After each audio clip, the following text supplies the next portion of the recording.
광주에서 중형견들이 길을 지나던 소형견을 물어뜯고 이를 말리는 견주까지 다치게 하는 일이 발생했습니다. 중형견 무리들은 목줄과 입마개도 하지 않은 상태였습니다. 이 사건 취재한 기자 연결해서 자세한 이야기 들어보겠습니다. 오선열 기자. 네, 전국부입니다. 네, 도심 한복판에서 중형견 무리들의 습격이 있었다는 건데 어떤 일이었는지 자세히 정리해 주시죠.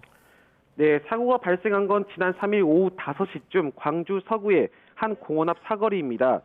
지금 보시는 장면이 중형견 무리, 그러니까 하운드 4마리가 남성에게 달려드는 모습입니다. 황급히 피하는 남성의 품 안에는 생후 1년 정도의 작은 갈색 푸들이 안겨 있는데요. 하운드 무리들이 마치 사냥을 하듯이 남성을 뒤쫓으면서 푸들을 끊임없이 위협합니다. 남성이 팔을 저으며 황급히 자리를 벗어나려 하지만 사방에서 달려드는 개들을 막기에는 역부족이었습니다. 결국 하운드 무리는 남성의 필사적인 저항에도 품 안에 소중히 지키고 있던 푸들까지 결국 낚아채 버렸습니다.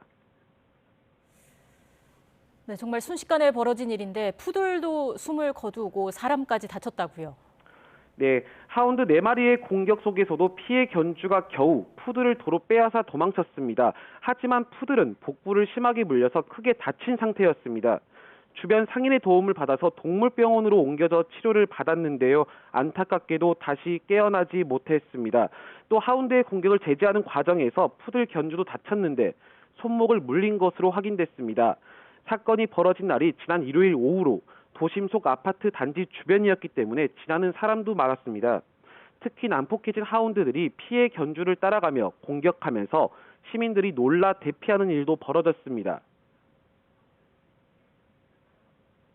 지금 피해 견주님 같은 경우에는 이제 많이 놀라셨을 거고 좀 온몸이 이렇게 좀 부르르 떨 정도로 힘이 쭉 빠지셔가지고 그냥 털썩 앉아 있는 상태였고, 그 견주님 바로 앞에 이제 그 물림 당한 강아지가 이제 이렇게 누워 있었죠. 숨을 좀 이렇게 헐떡이면서. 네, 얼마나 놀랐을까요? 어쩌다가 목줄 풀린 하운드 무리들이 도심 속을 활보하게 된 건가요?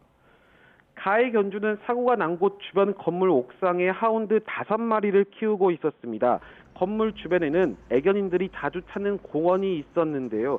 이 견주는 평소에도 하운드들을 모조리 이끌고 산책을 종종 나섰습니다. 이날도 여느 때와 다름없이 하운드들을 데리고 산책하려고 준비 중이었는데 5마리 가운데 1마리의 목줄을 채우던 도중 나머지 4마리가 건물 밖으로 도망쳐버린 겁니다. 다시 말해 견주가 잠시 방심한 틈을 타서 집 밖으로 나가버린 건데요. 가해 견주 이야기를 잠시 들어보겠습니다. 달리면 사람이 못 잡아요. 네, 근데 이미 내 눈에는 지금 사고가 생긴 것이 눈에 들어오는데도 그렇게 사고가 날 거라고 한 번도 그런 적이 없었으니까. 네, 갑자기 뛰어나갔으면 입마개도 하지 않은 상태였던 거죠? 네, 그렇습니다. 사고 당시 제보 화면을 보면 입마개를 착용한 개는 단 1마리도 없습니다. 인근 상인이 고삐 풀린 하운드 무리를 제지하려 했지만 통제 불가능한 상태였는데요. 주인도 없이 바깥으로 나온 데다 물이 지어 있었고 게다가 입마개까지 착용하지 않아서 피해가 커진 것으로 보입니다. 하운드는 사냥개로 쓰이기도 하는데 우리나라 동물보호법상 하운드가 맹견은 아닙니다. 현행법상 입마개를 의무적으로 착용해야 하는 종은 도사견과 아메리칸 핏불테리어 등 총 5종인데요. 이 때문에 하운드는 입마개를 의무적으로 착용해야 할 대상이 아니긴 했습니다. 그러나 맹견이 아닌 종들도 종종 사람을 무는 사고가 나는 만큼 입마개 착용을 확대해야 한다는 목소리도 나옵니다. 경찰은 이와 관련해 가해 견주를 과실치상과 재물손괴, 동물보호법 위반 등 혐의로 이 건에 조사하고 있습니다. 지금까지 전국부에서 전해드렸습니다.